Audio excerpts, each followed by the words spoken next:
Hello mga wasari, good morning. Dito tayo, balat tayo ng bawang. Habang walang nagkakitaan, walang trabaho, balat muna tayo ng bawang. Ito, ganito pagbalat ng bawang mga wasari. Baklasan natin, babaklasan muna ito. Baklasan ng balat. Ganyan o, tingnan nyo. Tingnan nyo hanggang sa, ganyan.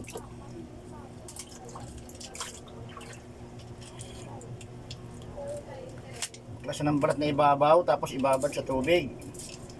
Kasi pag hindi ito nakababad, matigas. Matigas siya balatan. Hindi mo mabalatan agad. Kailangan nakababad siya. Kahit mga ilang oras lang bago mo balatan. Ganito, tatapyasan muna. Ang tawag dito, tapyas. Tatanggalan yung unang balat para mawala siya, numipis. Pag manipis na siya, ganito na. Ayan o, di ba ganito, babad sa tubig. Ayan. Ganyan, ganyan magbalat nito. Bali, isang sako lang kinuha ko. Isang sako, ang timbang yan is 15 kilos. Ngayon, kailangan isauli mo yan, pag nabalatan na, tinitimbang din uli. Kailangan hindi siya bababa ng 14. Pag bumaba ng 14, wala. Babawasan din ang bayad, parang ganun. Ganyan.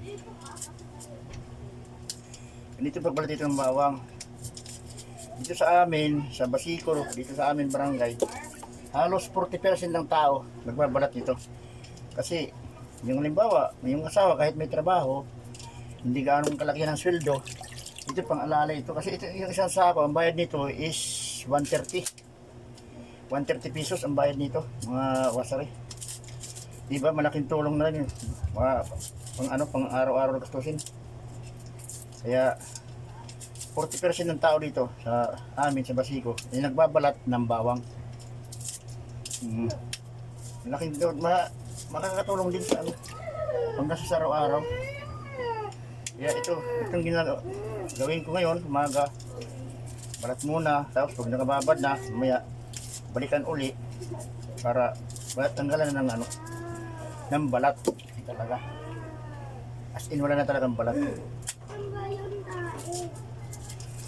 Ganitong proseso pagbalat Kasi isa-isa ito babalatan mo, isa-isang botel, hindi lang isa-isang botel talaga.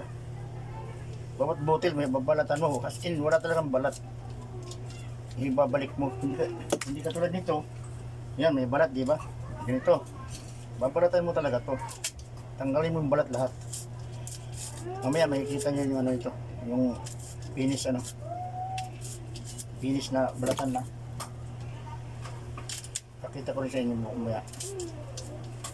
Bali ito yung unang proseso sa pagbalat nito. Kailangan baklasan ganito para magnipis ang balat, tapos ibabad. Yan. Matagal to ang balat. Hindi to basta-basta. Isang araw, isa lang sako na nabalatan nito. Isang araw. Ang sauli nito, kinuha ko ngayon. Ang sauli nito, mamayang alas 5 ng hapon. Ang balik. Kaya tututukan talaga ito. Kasi pag hindi mo tinutukan to, hindi matapos to. Agad.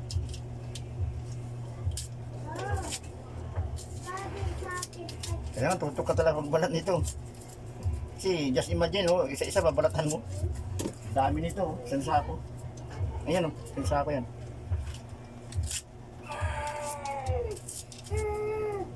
Ganito yung pagbalat nito.